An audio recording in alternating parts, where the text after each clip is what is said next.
After that debacle in Miami, I sort through that mess, get ready for Buffalo, fantasy football under the waiver wire picks, early bird NFL bets, and a special guest to make us feel better, Browns fans. Cleveland native, TNT All Elite Wrestling Champion, Wardlow. That's all coming up on the Sick Podcast with Andy McNamara. Turn up your volume. Because you're about to listen to The Sick Podcast with Andy McNamara. The sickest Cleveland Browns podcast. Cut back by Chubb. He's to the 10. He's still running to the 5. He dips outside left. He's going in. Touchdown. What a run. Nick Chubb. It's going to be sick. All right, so there you go, folks. We're ready. We're coming out of South Beach. That call by Jim Donovan. Hope Jim feels better. He was out with COVID. Nick Chubb did score a touchdown when it was garbage time. He fumbled the ball. It sucked. It sucked in Miami. You know who wasn't all elite? You know who? The Browns were not all elite. Coming out of the bye, Cincinnati Bengals. Feeling good. The Browns, it doesn't seem to matter who the coaches, the players are. They always buy into their own hype. It's what bad football teams do. They buy into their hype. They went into Miami, and the Dolphins punked you big.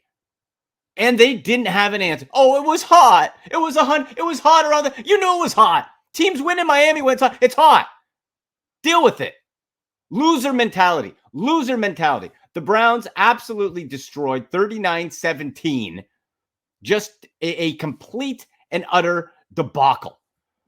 I'm not going to dwell on it too long, but I will, because I think it's noteworthy that we can't let them get away and not realize that what missed opportunities. I said the other week, I said 2 words describe this season. And I stand by it. Missed opportunities. Now, on Friday's show, I said you had to win 2 of your next 3. This one was probably the most winnable on paper. Boy, the Miami Dolphins look good. Don't hand the Buffalo Bills the division yet, folks. Dolphins look good. Or maybe we were just that bad, but they look good. All right, coming up on today's show, I'm going to get right back into it. Dog Bones, Dog House. We'll get to under the wire, waiver wire pickups. Get you ready for week 11 for NFL fantasy football early bird picks. But also, guys, I'm super excited because Cleveland native Wardlow, okay? Wardlow from All Elite Wrestling. That's why I'm wearing the shirt. All Elite Wrestling, AEW TNT champion, is going to join me in a few minutes' time. We're going to talk football, his wrestling career. Folks, if you have not seen AEW or Wardlow specifically, this dude it's like if he's like a video game character. If you combine the size of a Brock Lesnar and Goldberg and Batista, and you mix in a high-flying moves like Jeff Hardy, that's Wardlow.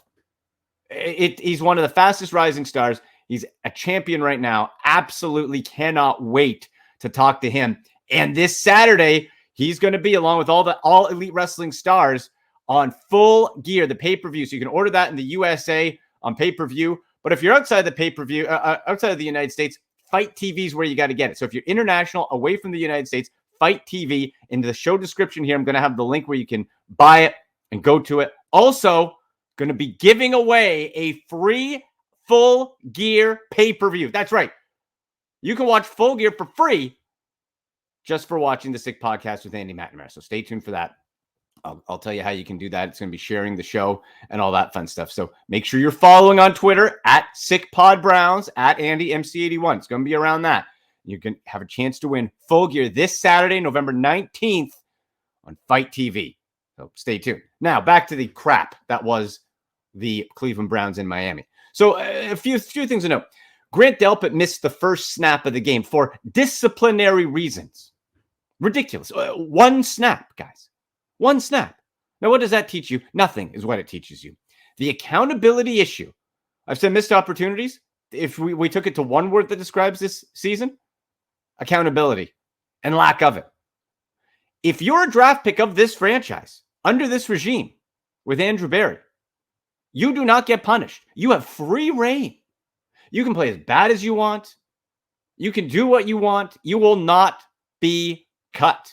There's no fear of it. Perrion Winfrey, who won the press conference, going, "Oh, play like a dog, brother." He was literally barking. It was amazing after he got drafted. Hasn't been able to get on the field. Grant Delpit's been a disaster. And the thing is, to me, it's not that the players are bad. It's that the scheme, the coaches, the whole atmosphere is broken. You're not accountable. He's too nice, Stefanski. Jordan's too nice. Myles Garrett said after the game, which was super concerning, he said, there's no point running through a wall if you're running in the wrong direction. Excuse me? What? I read into that as he feels this team's going in the wrong direction, that they're not running the right scheme. And it's hard to disagree with them. And by the way, Myles, get that defensive player of the year crap out of your head because you have never received one vote. Why have you never received one vote? And Myles Garrett, don't get me wrong, Myles Garrett is not the issue. He's arguably the most physically, athletically gifted and talented defender, maybe athlete, period, in Cleveland Browns history. We know what he can do. But when the game's really on the line, but he stepped up in Cincinnati, he's flashed, but consistently. You know who gets defensive players of the year? Game wreckers. Aaron Donald, TJ Watt. Those are guys who get votes. He's never gotten a vote. Never gotten a vote. So Grant Delpit, one play, no accountability back in. And he actually didn't have that bad of a game. But what happens is with this team, they're getting worse. They're getting worse, not better. And if you're getting worse and it's not specifically injury related, that goes to coaching. Are they not listening? Have they blocked out the coaches? Have they realized, like, look, okay, this team isn't built right. The defensive tackles, you punted on the position. Too small. Are the linebackers. They ran down your throat. They ran it down. The Dolphins were coming in. What were? Stop Tyreek Hill. Stop Jalen Waddle. Okay. Well, you know what? Let's have some fun here. And Tua, good Lord. I'm going to try not to swear, people, okay? I'm getting so PO'd with this team. So, look, Jalen Waddle, if I was to tell you, you held Jalen Waddle to 4 catches, Tyreek Hill to 5. You think, and yard total. Tyreek Hill to 44 yards. You think, well, Andy, damn it, we won the game. No, because Mike McDaniel and the Dolphins adjusted, and the Browns do not adjust. You know who beat you? Trent Sherfield. Anybody have that on your bingo card? Anybody start Trent Sherfield in fantasy football? Look, Trent Sherfield. Do you know how many leagues Sherfield is available in? 100%. That's not an exaggeration. He got a touchdown and blew you out for 63 yards. Gesicki got a couple. But the main thing that beat you, the Dolphins are not a running team. Apparently against the Browns, you can be. Jeff Wilson and Raheem Mostert. Boy, that 1-2 punch for the 49ers that Mike McDaniels brought over. That Jeff Wilson trick. They look like the reincarnation of, what was it, Mercury Morris and Larry Zonka back from the 70s Dolphins. 119 yards for Jeff Wilson Jr. and a touchdown. 65 rushing yards for Raheem Mostert. They beat you at will whenever they wanted. Whenever they wanted. You go, you score the scripted play, great. Start the game, score the touchdown, cool. Then what happens? No accountability, no adaptability. And really, outside of, if you look at it, the different areas of the teams, they never pick each other up. That's the other part that really bugs me, right? So I crap on the defense a bit. But when the defense does make a play, the offense doesn't step up. Defense, key 4th down stop. Well done. Offense, nothing. Offense does something great. Guess what? Defense lets it come back. There's no balance. It's just not working. That's the issue. All right, I have to pick something good. Let's get to Dog Bones and Doghouse.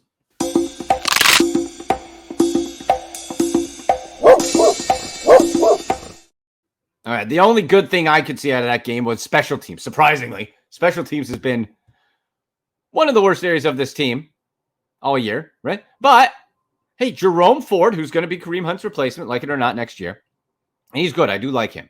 He looked good in preseason. Ran out a 48-yard kick return. That's this team. And here's in 5 years, that is the longest kick return this Browns team has had, a 48-yard return. 5 years. That's how bad special teams has been. Lack of talent, lack of kick return. Now, you had Jakeem Grant. He got injured. Well, that happened. Figure it out. Again, cannot adapt. But good that dog bone goes to the special teams. Jerome Ford, like I said, 48-yard run. Cade York made his lone field goal, 2 for 2 on extra points. That's it. Okay, so I guess special teams was good. That gets the dog bone. The doghouse is full. People are falling out of the doghouse. They're crammed in so much. The defense, like I said, overall, the defense, it's ill-conceived, folks. It's ill-conceived because now teams know because of you punted on that defensive tackle position. You went small. You have your own inexperienced draft picks, and it's not working. So you didn't address a strong defensive front. So if you don't do that, that means people are going to break through and get your linebacker core. Okay, maybe if you have a bruising linebacker.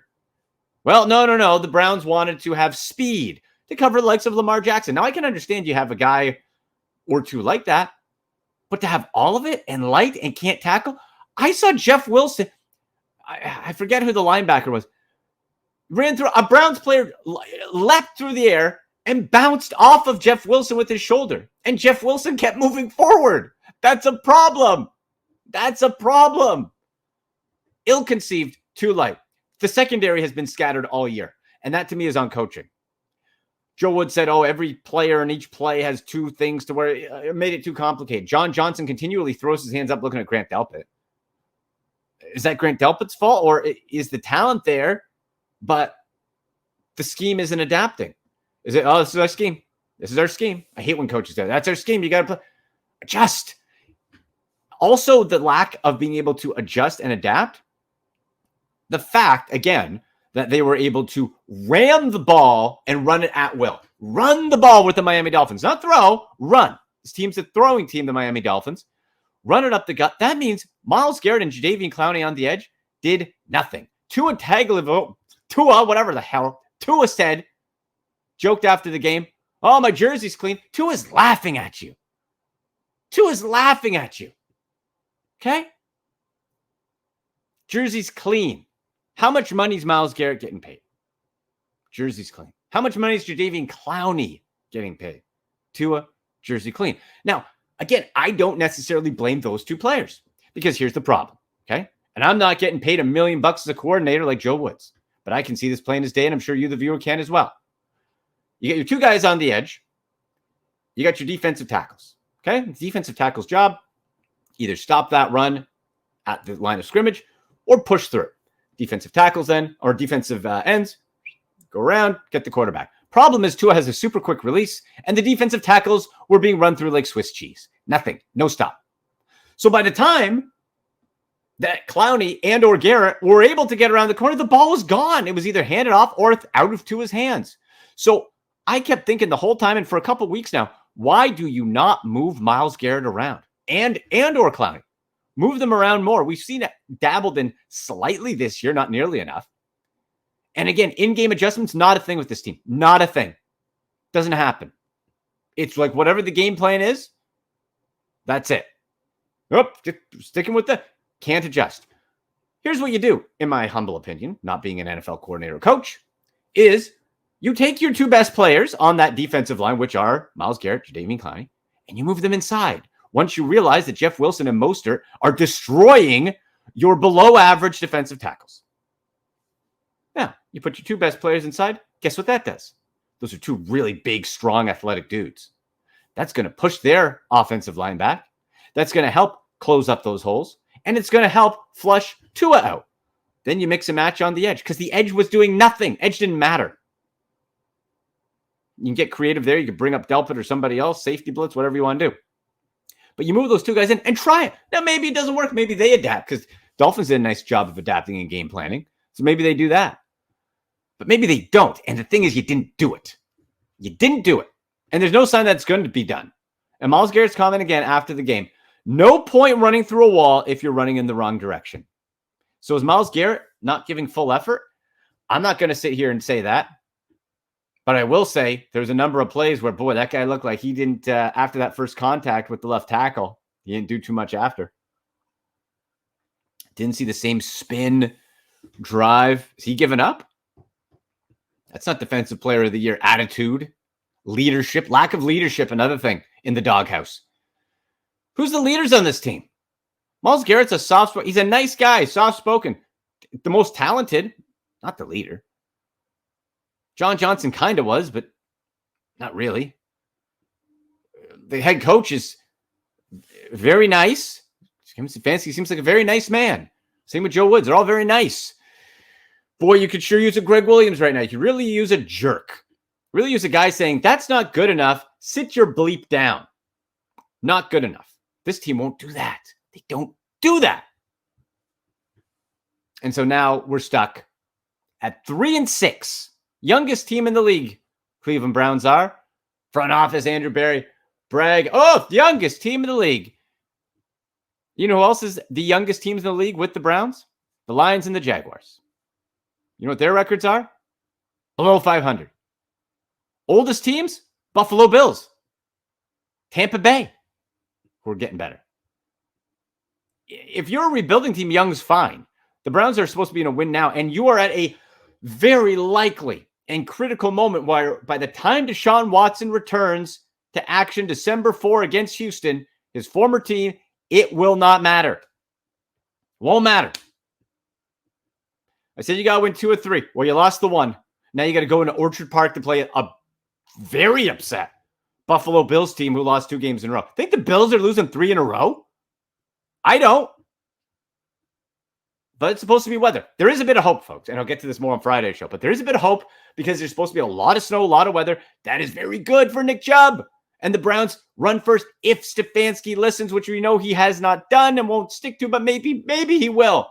If you do that, the Bills' running game is subpar. Josh Allen's not 100%. There is a world that can work. But it's not guaranteed. It's not a sure thing. And if we're at the point going into week 11 that I'm saying we need a weather storm, an act of God to give you a chance, that's not good. That's not good at all. So we'll get to more of that on Friday's show. Oh boy, what a mess, folks. 3-6. Just there is a path that we can still come back potentially, but this is really the last straw, and we're grasping. Okay, we're grasping. All right, get to more Browns talk on the betting side in a little bit. But first, let's take a look at some waiver wire pickups, man. Let's go. All right, under the wire waiver wire pickups, getting you ready for NFL Week 11 in fantasy football. Quarterbacks, Daniel Jones. He's only rostered in 63% of leagues still. He's gotten you over 18 fantasy points in 2 out of the last 3 weeks. And guess who he's playing? The Detroit Lions, who are fun. They're fun offensively to watch. But they're also fun because they give up a lot of points. And they've given up the most fantasy points to quarterbacks this season. And Daniel Jones has his legs. So I really like that play at quarterback. Teams on bye this week, the Dolphins, Buccaneers, Jaguars, and Seahawks. So if you do need quarterback help, Daniel Jones might be sitting there on your old waiver wire. Running back, this is a bizarre situation in Arizona with the Cardinals. Benjamin, who looked pretty good in spot starts, part of the released. James Conner healthy. They gave the bootski to. So now we have Keontae Ingram, who guess how many leagues he's owned in? 0% owned. 100% availability as a number 2.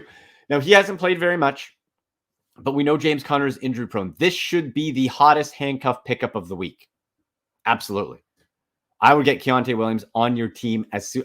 There's going to be a guy on your fantasy team at this point in the year that you haven't used and you're holding on to. Drop him. Get Keontae Ingram. Get Keontae Ingram on.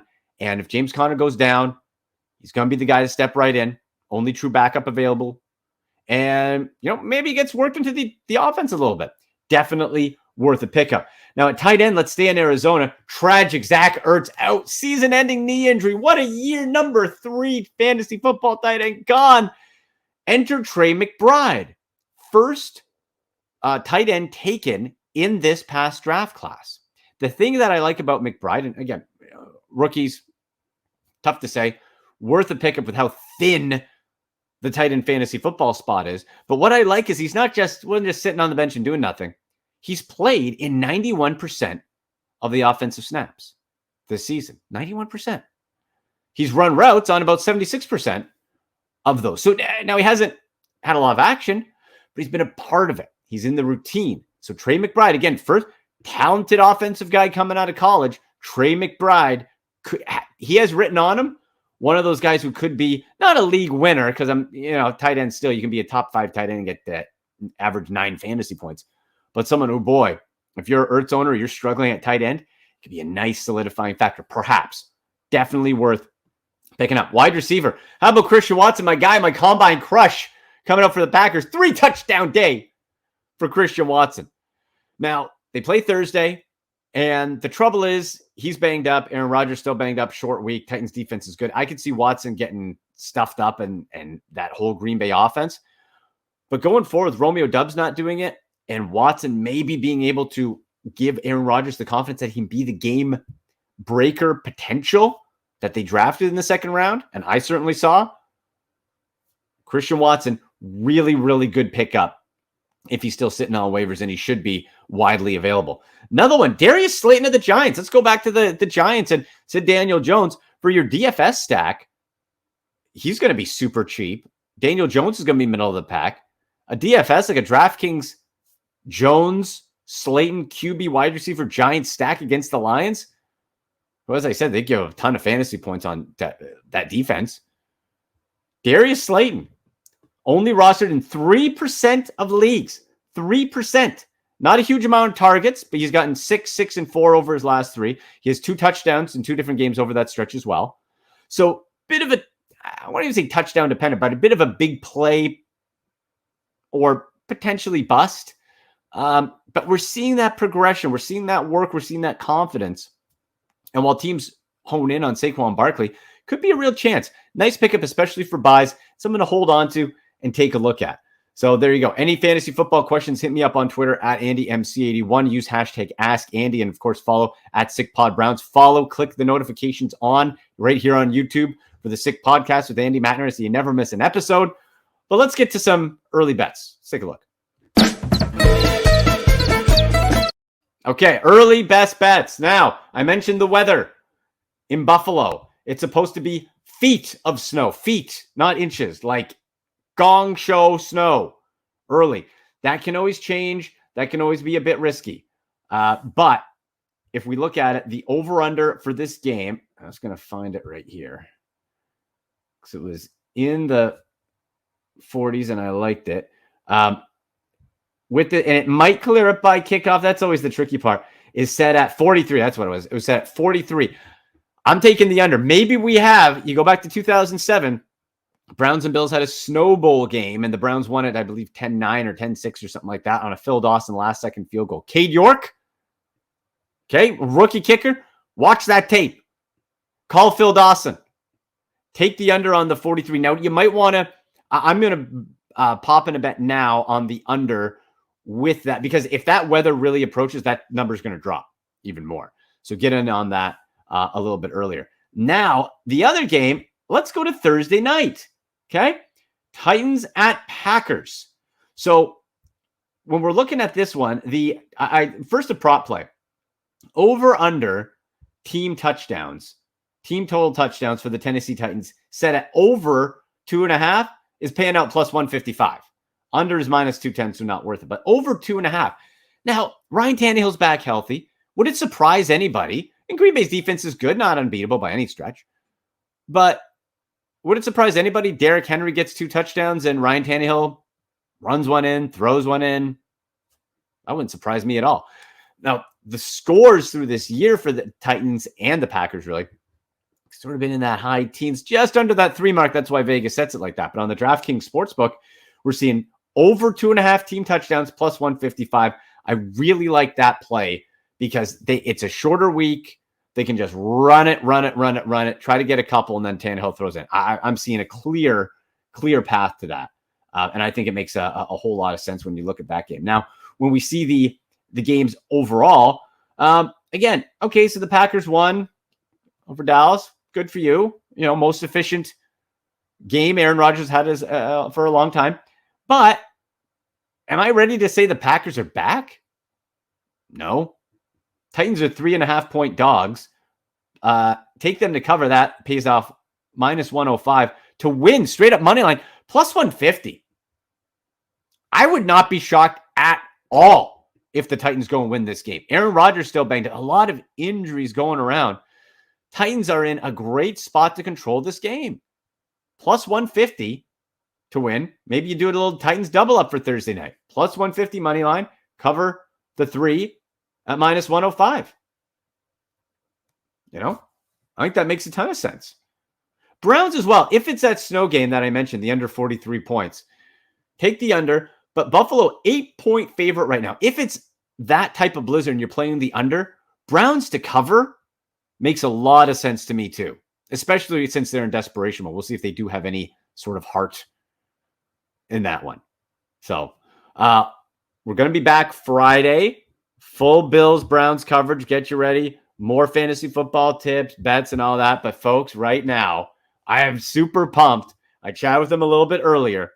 Cleveland native, TNT All Elite Wrestling Champion, and their pay-per-view Full Gear is this Saturday, November 19th. If you're outside of the United States, in the U.S., of course, you can order on pay-per-view. If you're outside, you have to get it on Fight TV. And in the description section of this show, you're going to see the link. You click on it, buy it. You are not going to want to miss this. Chris Jericho, the Ocho, ROH, defending the ROH title in a 4-way. You got Jon Moxley versus MJF in an epic battle. The acclaimed Toni Storm for women's championships everywhere. AEW is incredible. You're absolutely going to love it. Wardlow is going to be there. Wardlow, I'm sure, is going to be in action as well for that TNT championship. He is such a talent, and you're going to love this interview wait till you see how big this dude is. So here is Wardlow of AEW. It is time for the big dog. All right. He's from Cleveland. It's usually Wardlow's world, but right now he's entering Andy Mack's world on the Sick Podcast with Andy McNamara from All Elite Wrestling. Wardlow in the house. Wardlow, man, a real pleasure. How are you? I'm doing very well. How are you? Doing great, man. Look, I got the shirt. I came prepared. Yes, I love it. Big AEW fan. We got the Full Gear event coming up November 19. We'll get into that in a few minutes. But yourself, you're from Cleveland. And so this was a case where, well, how can I get Wardlow on to talk? Wait, he's from Cleveland. I know. That's perfect. So from you being from Cleveland, you a Browns fan growing up, or where's the fandom at with you?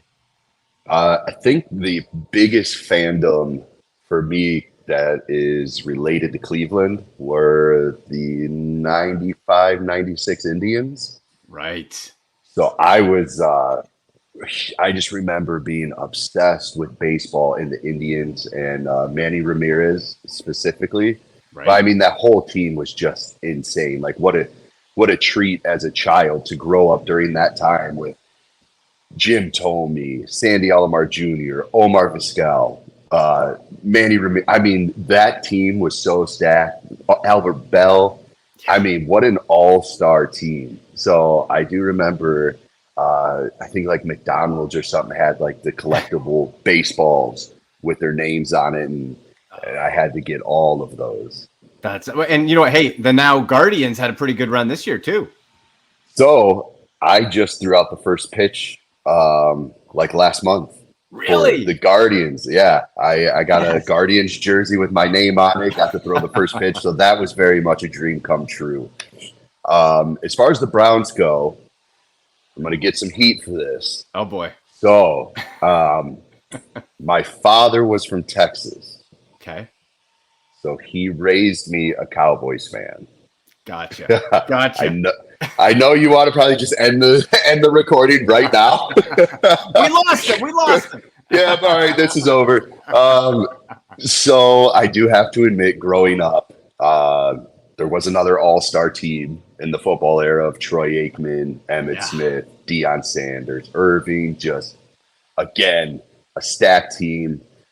So I do remember loving the Cowboys. as I've gotten older, obviously being from the area, I've started going to more Browns games. Nice. And I do absolutely. I'm not a huge football fan. I don't do like fantasy football or anything like that. But I always root for the Browns. I always root for the Cowboys. If they're facing each other, it's a win-win for me. Right. But I did get the opportunity last year to meet some of the guys. Jarvis, who I know is not with the Browns anymore. Right. But he had a charity softball game. And he was such a good dude and such a nice guy.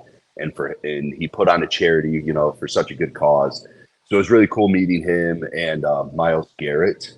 Oh, that's a big dude. How do you compare Myles Garrett size-wise? It's got to be close. Damn it. So badly I want to say, I overshadowed him. He was small compared to me. But the truth is, I wanted to get a picture with him. But once I saw him, I did not want to get a picture with him. Dude, Myles Garrett is the real deal, man. Like, I'm a big dude. He was even taller than me. I don't know if he was more muscular, but he is dude, what a freak athlete that man is. I know. He's an absolute monster. That's coming from the TNT champion for AEW too. That's Myles Garrett's a big dude. That says dude. A lot. Absolutely. It says a lot. So you know what? Let's get to, we have a few fan questions and stuff like that, but let's get to your sort of journey to how you arrived in AEW, TNT champ now. And like I said, we'll get to the Full Gear pay-per-view. But your start, were you a fan as a kid? How did you break? Obviously you had the natural like height, but like, how did you get into the wrestling business? So yeah, a fan since I can literally remember. I just always loved professional wrestling, and it was, I was born and raised. I live a little closer to Cleveland now, but I was born and raised in Middlefield, Ohio, which is a little east of Cleveland. Very small town, Amish community, and we were super poor growing up. So professional wrestling was just my outlet. I didn't have a bunch of cool toys, didn't have, we weren't going on vacations. Professional wrestling, getting to watch Monday night or whatever it was my vacation, was my toys, was my everything. And I just never fell out of love with it. Nice. It's just something that I've consistently been passionate about my whole life. And from a very early age, I knew this is what I'm going to do. Unfortunately, after high school, I didn't know indie wrestling existed. I thought it was WWE or nothing. Right. And at the time, a tryout cost $3,500. You have to pay for it. At that point, yes, you did. Now it's much different. Now you just fill out a thing online and they pick you. But at the time, you had to pay, and I didn't have the money for that. So I went through a very gray area where wrestling wasn't in my life, and I didn't know how to get into it. And I most definitely lost myself there for a few years. And thank God I found myself again through wrestling, essentially. TNA came to Burton, Ohio, the Great Geauga County Fair. Yeah, dude, super random. To this day, I would still love to know how in the world how'd they get booked there to go. Yeah, how did they even know this existed? So I went there, obviously, and historically, I've always been in the nosebleeds of the Gund Arena. Could barely see anything, right? This is my first time witnessing professional wrestling up close. And when you see it that close, I realized I can do this. Like it always seemed like this larger than life impossible thing. When I saw it that close, I was like, I can do this. And I remember I sat in my car after that for about an hour by myself, just contemplating life and thinking about how to do this. So I go to a Monday Night Raw just to kind of get the excitement back, get the drive back. Right. And somebody's handing out flyers, and I grab it, and it's a pro wrestling show in Cleveland. And I was like, what is this? Like, who are these guys? Yeah. Turn it over, wrestling school.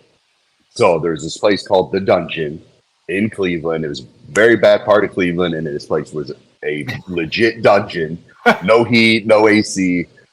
But I called them the next day, had to try out the next week. And they couldn't believe I had never been in a professional wrestling ring before. And I had to explain to them that I've been training myself my whole life. Whoa. Oh, yeah. I started training myself in my living room when I was a kid, when the first season of Tough Enough came out, and you got to see some of the tricks. And then on a trampoline, I just kind of mimicked everything. So I was kind of already ready to go when I first got into the ring. Were you as built, like, or close to? Like, were you jacked? Close to. So I was actually a very late bloomer. I didn't start to grow until like my junior year. And even then I was still very skinny. I started getting taller, but was still very, very skinny my junior and senior year. And then after high school, I finally started to blow up. So when I first started, I was not this big or in this good of shape, but close to. Okay. Well, so you go to the school. They're like, okay, this guy gets it. He's quick. So how do we get from that point to AEW, which came about late 2019 came on 2019. Yeah. And I started I think I started training in 2014. Okay. So it was a little bit of a process. I started doing some indie stuff. I had a couple gigs with WWE that were extremely promising, that just nothing ever came out of it for whatever reason. I'll never know. That's for sure. Yeah, the last conversation with them was go make a name for yourself. Done. What else do you need? Done. What else do you need? Yeah. So I at one point I had a tryout with WWE that essentially led to me quitting my job of 13 years that I had started my junior year of high school. I quit my job and I did nothing but train and get ready for this tryout. Aced the tryout. 2 months later, get an email saying, hey, tough demographic, can't do nothing with you. Go make a name for yourself. Wow. So now I'm broke, jobless, living back at my mother's with no future. And wow. Yeah, that was a rough time, man. I was lost. I was confused. I was emailing every indie promotion to just try to make a name for myself, get my name out there. And then I was at home one day. I got a random call from QT Marshall, and he said, hey, a few people have mentioned your name, and Cody Rhodes said, if you fly yourself to Atlanta, we'll take a look at you. So I borrowed some money, flew myself out to Atlanta, and worked with QT in the ring for 5 minutes in front of Cody, and he offered me a contract. That's amazing. That's amazing. You just need the shot, right? You just need the shot, and you could have easily given up. Yeah. But you just needed the shot.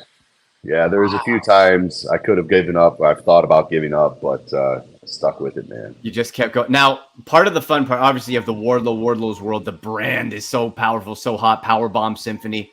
Now, there's always, usually, with wrestlers, when you first start out, Chris Jericho tells a great story about the Cowboy Chris. Bret Hart also said they wanted to make him the Cowboy. Some bad names is what I'm trying to say. Was there anybody who wanted to call you something that you're like, that's not going to work? Actually, no. I've always said my last name is my real last name is Wardlow. Yeah. So I feel like I was kind of born to do this. My name screams pro wrestler. It's right. So I think every time I said hey, I just want to use my real last name, which is Wardlow, everybody was like, yeah, that's dope. Yeah, that works. It's not like Shawn Michaels where it's like Hickenbottom. It's like that doesn't quite stay main event. Yeah. Now, if I was at the other place, they probably would have given me some crazy weird name and crazy gimmick. Yeah. So I'm happy I get to be me. Yeah, for sure. Absolutely. Yeah, they would have given you something weird and all that. All right, I want to get to a couple fan questions from you. For you. This one, and on Twitter, by the way, follow him at Wardlow. This coming in from Nolan saying, your toughest match that you won. What's been the toughest match in your career, AW or otherwise, that you've won?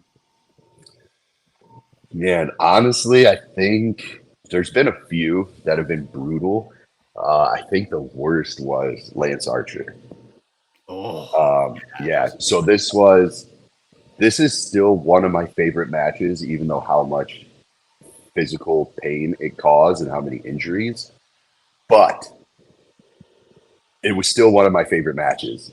But man, yeah, I got a concussion, fractured my jaw.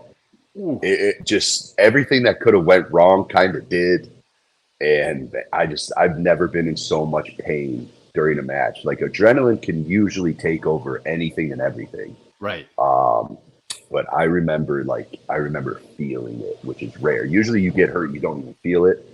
I felt it, man. I was hurting by the end of that match. Yeah, those are two big dudes colliding for sure. Another one coming in from Kennedy, saying, now that you're no longer Warjo, we know that went down. You'll get him. I know that. But now that there's no Warjo, who else would you like to team with, either presently or any point in history? So who, if you had an all-time guy, if you could just team up with somebody from wrestling history, who would it be? So before I answer that, the real answer is nobody. That's right. I am so much better on my own, but we will get there one day. Right. But if I had to choose, so currently, and we've kind of been affiliated, FTR. Yeah. Those are two guys that I genuinely like and get along with. And I genuinely wouldn't want anybody fighting next to me than those guys.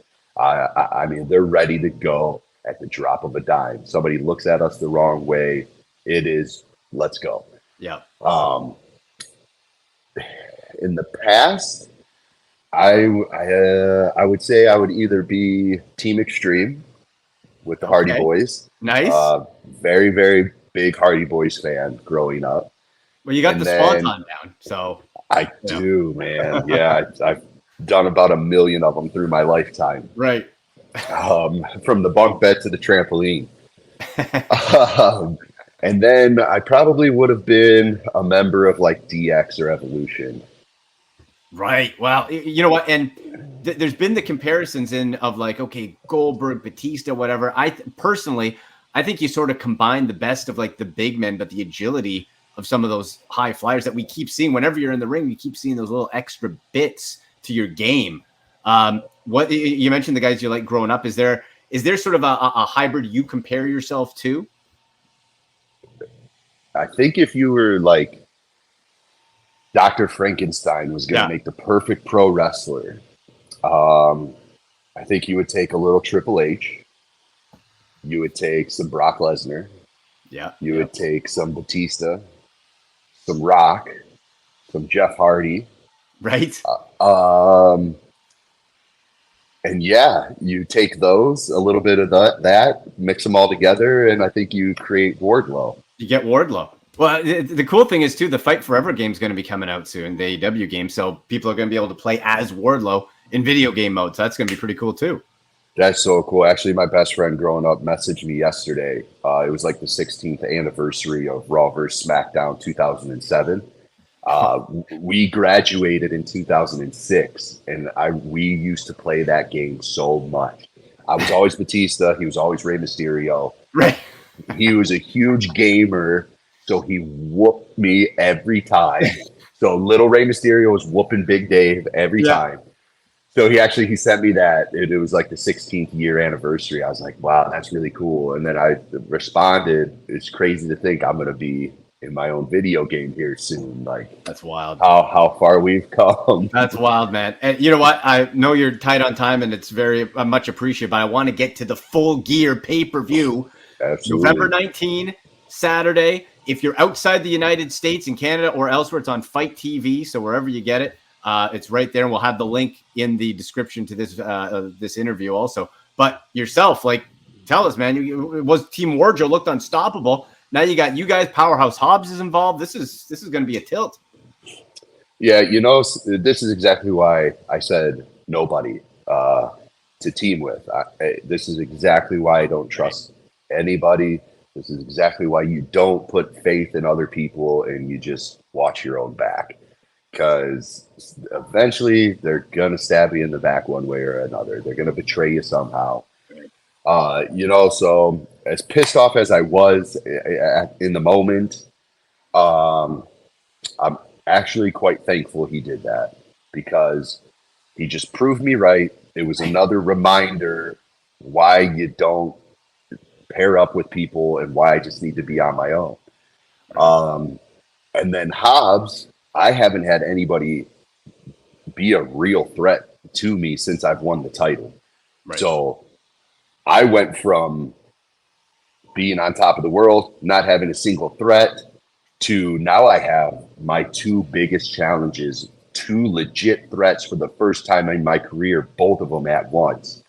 I don't know if there's room on the card for Full Gear, but I would love the opportunity to slap both of them around and teach them both a lesson at once. So we'll see what happens. Yeah. That's however that evolves, it's going to be must-see TV or must-see pay-per-view. This Wednesday, I plan on making a statement. So tune Dynamite. in. Okay, tune in. Dynamite. Wednesday nights, 8 Eastern on TNT in the US, on TSN in Canada. And, you guys are huge in England and all that. I know you guys are going to go to the UK. Wardlow, where can people find you? I know on Twitter, great merch at the AEW shop store and all that. And I'm good on time.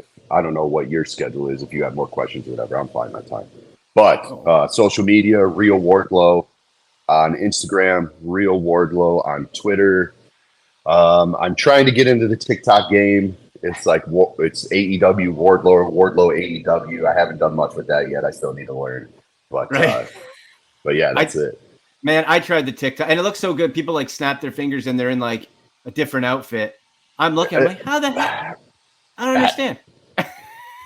I tried to edit. There were so many options of so many things you could do. I'm just like, I'm not doing this. It's beyond it. Well, you know what? Let's give you a couple quick hitters here to get to know Wardlow before you go. If you have a couple minutes, really appreciate that. All right. Number one, how much can you lift? A lot. Everything. Every weight. All of the weight. Every weight in the gym, I'll lift it. All the way. If you couldn't be a professional wrestler, we went through the story, that was all you were going to be. What other sport would you want to play professionally? Oh God, all of them. I love basketball. I love playing basketball. Growing up, it was my favorite sport to play. I still love, as a workout, I'll go and just shoot hoops, run up and down the court, doing layups as a cardio workout. Love playing football. Yeah. I most definitely have the size and athleticism for it. Probably could have been on the Browns right now. Absolutely. right next to Miles. Right next to Miles Garrett.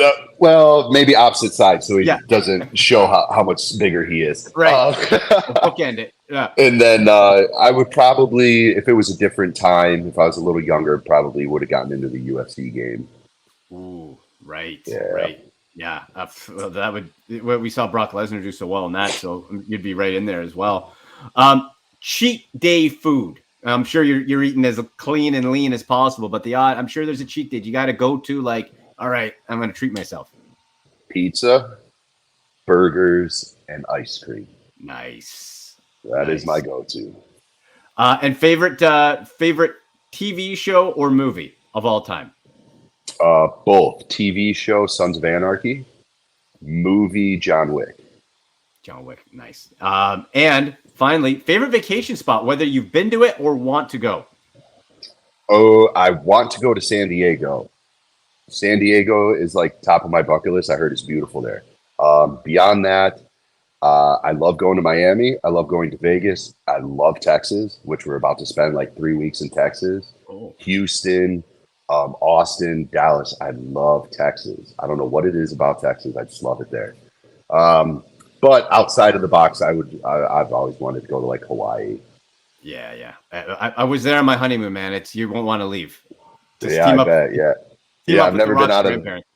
Yeah, I've never been out of the country, so I have some exploring to do. For sure. And you know what? This question keeps coming on social media. If you could face an opponent from any era it could be Bruno Sammartino, it could be King Kong, but it could be anybody. Who would you want and be like, hey, dream match? Oh, man.